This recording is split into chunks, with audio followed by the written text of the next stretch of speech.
शहरी की दुनिया। और भाई शहरी की दुनिया में आप सबको एक नए व्लॉग में खुशामदीद कहते हैं। और ये व्लॉग उन तमाम लोगों के नाम जो नया नाज़ाबाद में रेंट पे घर लेना चाहते हैं। अच्छा, सीन कुछ ऐसा है कि मेरी एक वीडियो मैंने बनाई थी जिसमें मैंने बताया था कि नया नाज़ाबाद में रेंट पे घर अब क्यों नहीं मिल रहे। उस पर एक साहब का कमेंट्स भी आया कि यार आप जो है ना लोगों की दिल आज़ारी कर रहे हैं और आप ये क्यों नहीं बता रहे कि यहाँ पर कितनी महंगाई है, मतलब कितना एक्सपेंसिव घर पड़ता है यहाँ पर नया नाज़ाबाद में।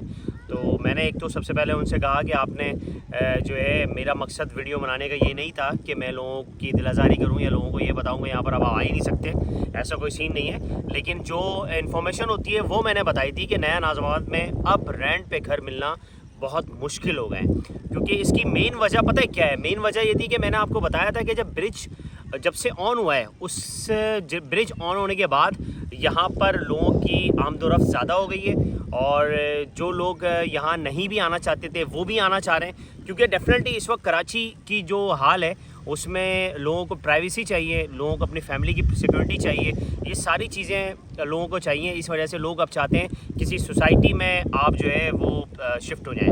और अगर आप कराची की सोसाइटी की बात करें तो कराची से बाहर एक बहरिया टाउन है जहाँ पर बहुत सारे लोग शिफ्ट हो चुके हैं और जो होना भी चाहते हैं। लेकिन सबसे बड़ा मसला बहरिया टाउन का ये है कि बहरिया टाउन जो है वो बहुत डिस्टेंस है, कराची से बहुत दूर है। उसका तकरीबन आप अंदाज़ा कर लें कि बहरिया टाउन आना जाना जो है ना वो कम से कम अगर आप गाड़ी में हैं तो आपका 2000 का पेट्रोल तो लाजमी लगना है। और फिर बहरिया टाउन के गेट से लेकर अंदर तक की जो आबादी का सफ़र है वो भी बहुत लंबा है। हाँ, एक बात बहरिया टाउन में ये ज़बरदस्त है कि वहाँ के रेट बहुत कम है, वहाँ का रेंट बहुत कम है। आप वहाँ घर जो है ना आसानी से बहुत कम खर्चे में किराए पे ले सकते हैं। लेकिन मेंटेनेंस के हवाले से जो है ना मुझे ज़्यादा पता नहीं है, लेकिन मेंटेनेंस और पानी का बिल ये वो सारी चीज़ें वहाँ आती हैं जैसे नया नाज़ाबाद में। अब बात करते हैं नया नाज़ाबाद की।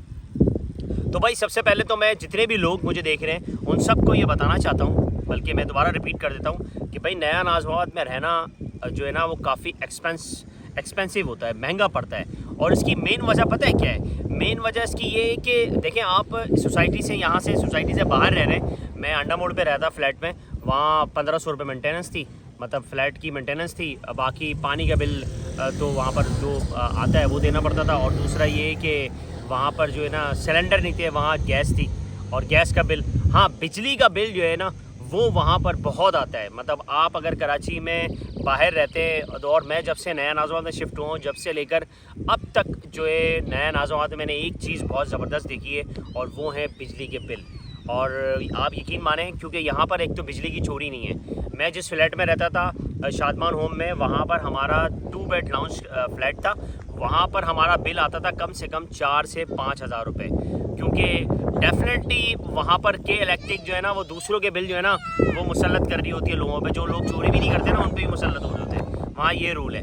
लेकिन नया नाज़ाबाद में जब से मैं शिफ्ट हुआ हूँ, अल्लाह का शुक्र है, नया नाज़ाबाद में बिजली के बिल मेरा बहुत कम आता है। जितनी मैं यूज़ करता हूँ उतना ही आता है। लेकिन इसकी मेन वजह ये भी है कि मैंने अपने घर में सोलर पंखे लगाए हुए हैं और फिलिप्स की लाइट्स लगाई हुई हैं, LED लाइट्स लगाई हुई हैं, जिसकी वजह से जो है ना मेरा जो कंज्यूम कर रहा हूँ मैं बिजली कम खर्च होती है उसमें ना। अगर आप सोलर पंखे मतलब आप अगर DC AC DC पंखे लगाएं तो सही भाई, ये इसकी मेन वजह है। अच्छा, जहाँ तक बात रही कि नया नाज़ाबाद में बहुत महंगा पड़ता है घर, उसकी मेन वजह ये है कि अगर आप यहाँ पर 120 गज का मकान लेंगे तो पहले उसका किराया 35,000 रुपये था रेंट, लेकिन अब वही घर का किराया 40 से 45 हज़ार रुपये लिया जा रहा है। ये मैं सबसे पहले आपको बता दूं। और 120 गज के मकान अब खाली नहीं है नया नाज़ाबाद में। और A B ब्लॉक तो आप भूल ही जाएं, लेकिन अगर आप D ब्लॉक में जाएंगे तो D ब्लॉक में शायद आपको मिल जाए 120 गज का, लेकिन उसका किराया जो है वो 40 से 45 हज़ार, या फिर एक साहब ने मुझे बताया कि भाई 50 हज़ार भी चल रहा है। क्योंकि यहाँ मर्ज़ी है भाई, यहाँ पर जो स्टेट एजेंट है उनकी मर्ज़ी है, वो किराया जो है ना अपने हिसाब से बढ़ा देते हैं और इतना बढ़ा देते हैं कि उनका कमीशन बहुत अच्छा बनता है। अब फॉर एग्जांपल लें, अगर मैं 50,000 रुपये का घर किराए पे ले रहा हूँ तो जो एजेंसी वाला मुझे दिलाएगा 50,000 रुपये उसका कमीशन मिलेगा। और करना कराना कुछ है नहीं, उसको सिर्फ चाबी देनी मिलवाना है मुझे ऑनर से और लिखा पढ़त करनी है और 50,000 रुपये उसकी जेब में। तो ये तो उनका काम है भाई, वो ले रहे हैं कमीशन। लेकिन किराया जितना ज़्यादा होगा उतने ही कमीशन बनता है। और डायरेक्टली आप घर यहाँ पर ले नहीं सकते, क्योंकि बहुत मुश्किल से मिलते हैं डायरेक्टली आपको घर, क्योंकि यहाँ के जो ऑनर्स हैं वो डेफिनेटली यहाँ डायरेक्ट किसी को घर देते नहीं हैं। और दूसरा ये मैं आपको बताऊँ, नया नाज़ावाद में अगर आप रेंट पे घर लेना चाहते हैं तो सबसे पहले आपका प्रोसेस पता है क्या होगा? NOC लेनी पड़ेगी आपको यहाँ पर आने के लिए।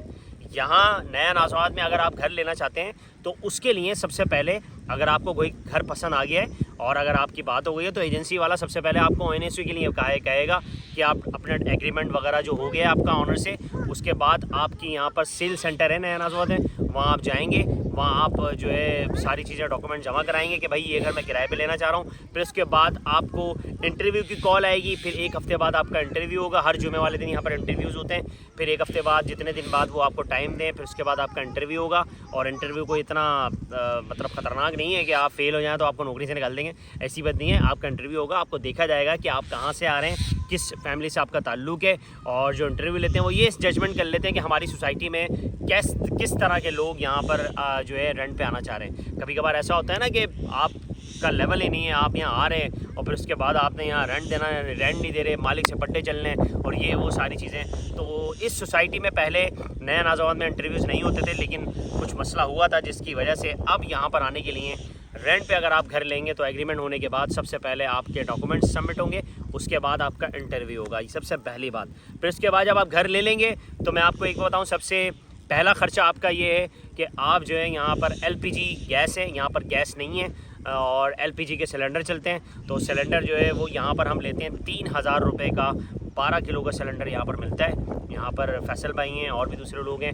हाँ, कुछ लोगों ने ये किया हुआ है कि वो अपना सिलेंडर खुद जो ना गाड़ी में रख के लेके जाते हैं, बाहर से भर के लाते हैं, शायद उनको सस्ता पड़ता है। लेकिन वो जो अगर आप घर बैठे सिलेंडर आप यहाँ से लेंगे तो वो जो डिपॉजिट होता है 8-10 हज़ार रुपये वो सिलेंडर के आपको देंगे, वो रखवाना पड़ेंगे। फिर उसके बाद आपको सिलेंडर मिलेगा फिल हुआ और आप फ़ोन करेंगे और आपका सिलेंडर चेंज हो जाएगा। अब महीने के कितने सिलेंडर आप यूज़ करते हैं ये आपके ऊपर डिपेंड है, आपकी फैमिली के ऊपर डिपेंड है। मेरी छोटी फैमिली है, 2 बच्चे हैं, मियाँ बीवी 3 बच्चे हैं हम लोग। तो हमारा सिलेंडर जो है तकरीबन 1-1.25 सिलेंडर जो 1-1.25 सिलेंडर जो है ना हमारा लग जाता है। तो ये सीन है, सही है भाई। 3-4 हज़ार रुपये का हमारा 128 में सिलेंडर लग जाता है।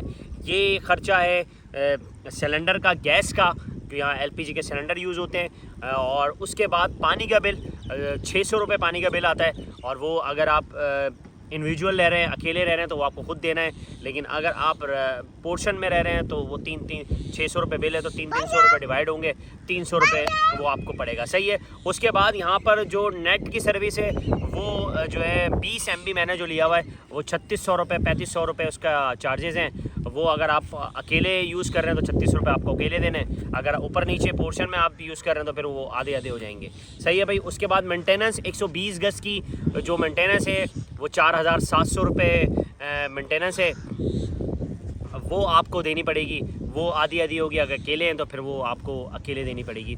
तो ये एक्सपेंस है। फिर उसके बाद आपको अगर यहाँ पर नया नाज़ावाद में रहते हैं और आपको बाहर जाना है तो वो पेट्रोल का ख़र्चा आप लगा लें, वो कंज्यूम कर लें कि आना जाना आपका रहेगा। नया नाज़ावाद के अंदर सुपर मार्ट है, यहाँ पर मार्ट बने हुए हैं, यहाँ पर गोश्त की दुकान भी है, यहाँ पर चिकन की दुकान भी है, यहाँ पर सब्ज़ी की दुकान भी है, यहाँ पर सुपर मार्ट भी है, यहाँ पर आपको हर चीज़ मिलेगी। लेकिन थोड़ा सा जैसे हरा धनिया की गड्डी जो है वो बाहर जो है वो 20 रुपये की मिल रही है, लेकिन यहाँ पर 30 रुपये की मिलेगी, सही है भाई, ये फ़र्क हो गया। उसके बाद जो है यहाँ पर थोड़े बहुत पैसे आपको थोड़े ज़्यादा देना पड़ेंगे यहाँ पर, क्योंकि शॉप्स के रेंट जो है वो ज़्यादा है, इस वजह से थोड़ा सा महंगा पड़ता है। लेकिन इतनी महंगाई नहीं है कि आप ये समझेंगे यार यहाँ तो कुछ ज़्यादा ही चीज़ें महंगी हैं। लेकिन यहाँ ज़्यादातर लोग जो है ना वो पूरे हफ्ते का सामान जो है ना वो बाहर से लेके आ जाते हैं, इम्तियाज़ सुपर स्टोर और दूसरी जगह से, और फिर जो है वो पूरा हफ्ते चलाते हैं। अगर इमरजेंसी में कोई ज़रूरत पड़ती है तो फिर आप कॉल करेंगे, आपके घर पर डिलीवरी होगी, रोटी आपके घर पर आएगी तंदूर की, और वो जो चार्जेज़ हैं उसके वो 40 रुपये 50 रुपये डिलीवरी लेते हैं यहाँ पर तंदूर वाले, वो आपको पहुँचा देंगे। बाहर से भी तंदूर है, अंदर भी तंदूर है, वो सारी चीज़ें। अच्छा, मैं एक बात आपको बता दूँ, अगर आपका बाहर ख़र्चा तकरीबन 30,000 रुपये महीना है ना, तो किराए समेत, और तो यहाँ पर आने के बाद आपका कम से कम जो एक घर 128 का जो आपको पड़ेगा वो 60 से 55 हज़ार रुपये का, 50 से 55 हज़ार रुपये का लाजमी पड़ेगा। क्योंकि आपके यहाँ पर आने के बाद थोड़े एक्सपेंस जो है ना वो बढ़ जाएंगे, अखराजात में इजाफा होगा। और इसकी मेन वजह ये है कि एक तो LPG, दूसरा पानी का बिल, वो तो बाहर भी देना है, यहाँ पर भी देना है। और दूसरा आपका आना जाना, पेट्रोल का ख़र्चा थोड़ा ज़्यादा हो जाएगा। और बाकी अगर आप कोई घर बैठे चीज़ मंगवा रहे हैं तो वो आपको डिलीवरी 50 रुपये फ़ी डिलीवरी चार्जेस होते हैं, सही है ना। डिफरेंट चीज़ें मंगवाने के लिए वो आपके अलग हो जाएंगे। तो कुछ चीज़ें ऐसी हैं जिनकी वजह से यहाँ पर आपके थोड़े से पैसे आपके बजट में इजाफा हो जाएगा।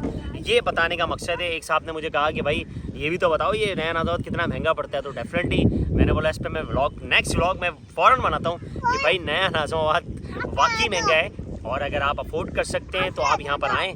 अदरवाइज़ अगर आप अफोर्ड नहीं कर सकते, क्योंकि बहुत सारे कुछ लोग ऐसे थे जो नया नाज़ावत में रहते थे, लेकिन जब वो अफोर्ड नहीं कर सके तो उनको मजबूरन यहाँ से जाना पड़ा। क्योंकि डेफिनेटली जब आपका बजट आउट हो जाता है, जब आप जॉब लगी हुई हो और जॉब अगर ख़त्म हो जाए, या फिर आप देखें ज़िंदगी में अप एंड डाउन आता रहता है, लेकिन नया नाज़ावत में आने के लिए आपको पूरी तैयारी से आना पड़ेगा। आपको अपने बजट को भी इम्प्रूव करना पड़ेगा, आपको ये कोशिश करनी पड़ेगी, क्योंकि यहाँ पर जो लोग रह रहे हैं वो ज़्यादातर आप यकीन माने घरों में भी काम कर रहे हैं। घरों में भी बहुत सारे लोग जो है ना अपने होम डिलीवरी, किसी को पिज़्ज़ा मंगाना तो पिज़्ज़ा मंगवा ले, घरों में पिज़्ज़े बन रहे हैं, कोई फ्रोज़न पराठे हो गए, बहुत सारी चीज़ें, गोलगप्पे, ये वो। तो नया नाज़ावत में जो लोग रह रहे हैं वो किसी ना किसी तरह अपना ख़र्चा ज़रूर निकाल रहे हैं घर बैठे, क्योंकि यहाँ पर आने के बाद अखराजात ज़रूर होते हैं। लेकिन ये आपके ऊपर डिपेंड है कि आप अपने जो अखराजात हैं वो किस तरह यहाँ पर रहते हुए पूरा करें, और किस तरह यहाँ पर अपना रेंट पूरा करें, अखराजात पूरे करें, और उसके बाद एक अच्छी जगह पर रह सकें। लेकिन एक बात मैं आपको बोलूँगा कि जितना ख़र्चा आपका बाहर कराची में रहते हुए होता है, अगर यहाँ पर आने के बाद आपका बजट थोड़ा सा बढ़ जाता है, लेकिन आपको सुकून बहुत मिलेगा। आपके बच्चों को प्राइवेसी मिलेगी, सिक्योरिटी मिलेगी, आपकी गाड़ी की कोई बैटरी चोरी नहीं होगी, यहाँ पर आपको कोई परेशानी नहीं होगी।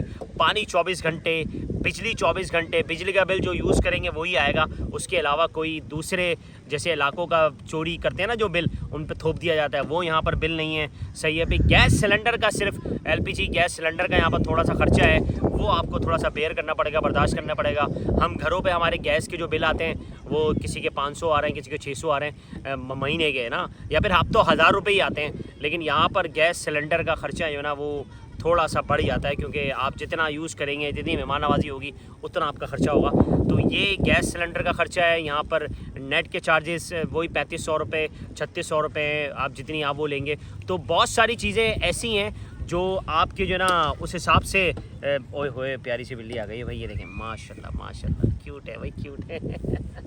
और तो ये सारी चीज़ें आपको बताने का मकसद ये है कि नया नाज़ावत एक्सपेंसिव है भाई, और यहाँ पर अखराजात बढ़ जाते हैं। तो अगर आप घर लेना चाहते हैं नया नाज़ावत में तो भाई मेरी तरफ से ज़रूर आएँ, लेकिन पूरी तैयारी के साथ आएँ। और घर बड़े मुश्किल से मिल रहे हैं नया नाज़ावत में, क्योंकि अब जो है ना बहुत सारे लोग यहाँ पर आ चुके हैं और ब्रिज बन चुका है, 2 मिनट की ड्राइव है, बहुत अच्छी सोसाइटी है। और बहरिया टाउन से ज़्यादा अच्छी सोसाइटी इस वजह से है कि ये बिल्कुल कराची के सेंटर में है। यहाँ से आप आराम से 2 मिनट की ड्राइव पे हैदरी, मतलब सकी हसन, फिर हैदरी और सदर वदर, सबका रास्ता बहुत अच्छा है। और ये सीन है भाई आज का, और ये था आज का मेरा व्लॉग उन तमाम लोगों के लिए जो नए नाज़ावत में शिफ्ट होना चाहते हैं, और उनको बताना था कि भाई, और मेरे जो दोस्त हैं जिन्होंने मेरे कमेंट्स किए थे यूट्यूब पे मेरे चैनल पे कि भाई आप एक्सपेंस भी बताएं, यहाँ पर अखराजात भी बताएं कि कितने ज़्यादा हैं। तो मैंने सोचा कि आपको बता दें भाई, नया नाज़ावत महंगा है भाई महंगा है। शहर में रह रहे हैं और यहाँ रह रहे हैं तो काफ़ी फ़र्क है, और आपके जो अखराजात हैं वो बढ़ जाएंगे। लेकिन पॉजिटिव देखें, कुछ चीज़ें कुर्बानी देनी पड़ती है, लेकिन उसके फ़ायदे कितने होते हैं ये आप जब यहाँ आएंगे जब आपको पता लगेगा। तो ये था आज का हमारा व्लॉग। शेयर करो, like, follow, subscribe. Next vlog में तब तक के लिए शेयर की दुनिया।